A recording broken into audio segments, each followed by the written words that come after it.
بسم الله الرحمن الرحيم. السلام عليكم ورحمة الله وبركاته.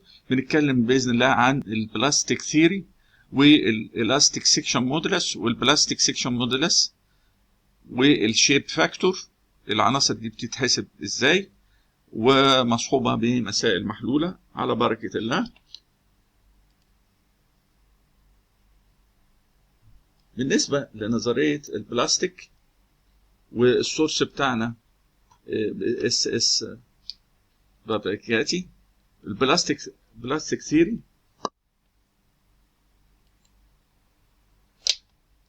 زي ما شايفين حضراتكم بالنسبه للستراكشر ستيل، الستراكشر ستيل ممكن ان احنا نعمل الكيرف بتاعه انه يبقى ما يسمى بالايديالايزد.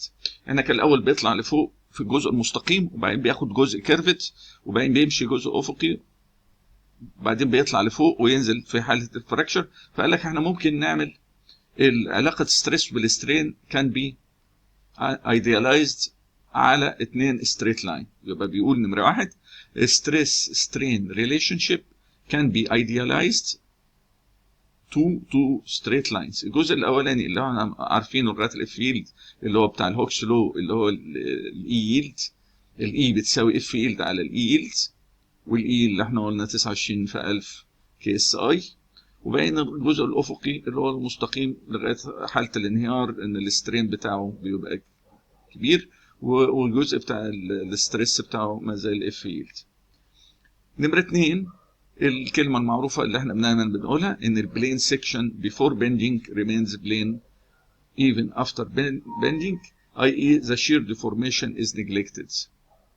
وده ان هو لما بياخد خط عمودي، انه الكيرفتشر بتاع الكاميرا لما بياخد خط عمودي عليها، الخط العمودي ده بيتخاطى مع الخط العمودي في اتجاه على بعد دي اكس، الاثنين بيعملوا زي جزء من دايره.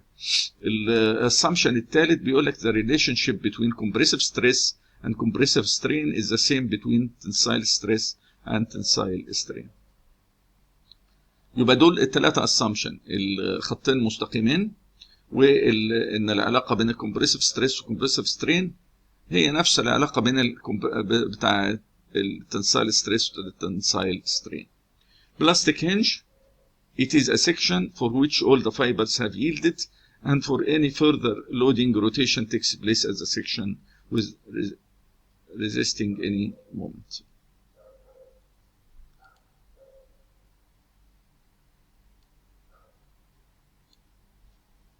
لو متخيلين احنا عندنا دلوقتي كاميرا سمبلي سبورتد بيم، وبنأثر عليها بحمل بي في النص الاسبان. لو قلنا الاسبان ال، فنص الاسبان ال على 2 وال على 2. لو حضراتكم قيمه الحمل ده بتزيد، والجزء الاولاني لو جينا رسمنا ايه السترين والستريس، هنلاقي الجزء الاولاني مش عامل كده واحنا شغالين بالايديالايزد. فاحنا ممكن في نقطه زي دي هيبقى قيمه الاستريس مثلا هنقول اف بتساوي ام اوف واي على الاي، حيث ان المومنت بتاعتنا اقل من ام ييلد. لو كملنا في الجزء الثاني هنوصل هنا للاف ييلد، وبالتالي هيبقى الاف بتاعتنا اللي هي الاف ييلد بتساوي ام بتاعت الييلد في الواي على الاي. بس الاستريس في النقطة دي، النقطة نمرة 1 اللي هو قيمة الاستريس أقل من الاف ييلد. النقطة رقم 2 اللي هي هتبقى ممثلة زي الشكل اللي قدام حضراتكم، إن الأوتر فايبر هي الاف ييلد بالنسبة لفوق وبالنسبة لتحت. يبقى أنا عندي اف ييلد فوق واف ييلد تحت. ليه؟ لأن العلاقة بتقول لي إن الاف بتساوي ام اوف واي على الاي، والواي أعلى قيمة هنا. لو قلنا القطاع بيساوي اتش، فهيبقى كل ما بتطلع من النيوترال اكسس كل ما الواي بتاعتك بتزيد، واعلى قيمه للواي هتكون بتساوي مثلا اتش على 2. وبالتالي العلاقه خطيه في الاف ييلد ان اعلى فايبر هتساوي اف ييلد من فوق، وادنى فايبر هتساوي اف ييلد من تحت. فبيقول لك within the elastic limit في الجزء ده اللي هو من هنا لهنا the stress varies linearly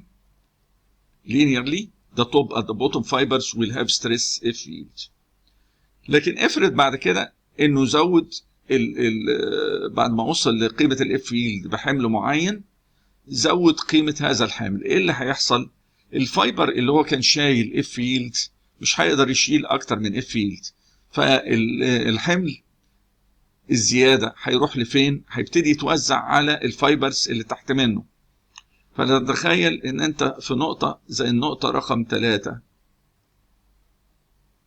اللي هيحصل السترين هيزيد، والاف بتساوي اف ييلد، وقيمه الحمل بتزيد، فالاف ييلد هتتنقل للنقطه اللي تحتها، هتبقى نفس القيمه، وهياخد شكل الشبه منحرف قدام حضراتكم واللي حضراتكم شايفينه. وما زلنا في النيوترال اكسس في النص، ده النيوترال اكسس في بتاعنا.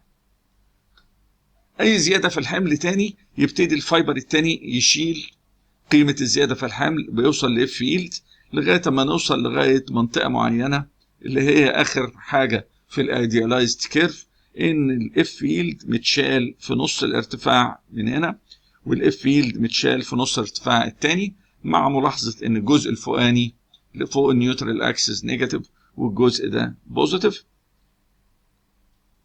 وبتتكون عندنا حاجه بيسموها بلاستيك هنج في المنطقه دي، انه يحصل تقوس، ان الكاميرا هتيجي بهذا الشكل وتتكسر، يحصل لها قطمه، يعني بيحصل لها روتيشن من هنا وروتيشن من هنا، وقيمه السلوب في البلاستيك هنج الموجوده في ال على 2 بتساوي، اذا قلنا ده الفا وده الفا، فهتساوي 2 الفا، ويحصل انهيار في البلاستيك هنج. الحاله الاولانيه ازاي نحسب قيمه السكشن مودولس، ده اللي هنشوفه في الشريحة الجاية، ونستكمل في المرة المقبلة. أشكركم والسلام عليكم ورحمة الله وبركاته.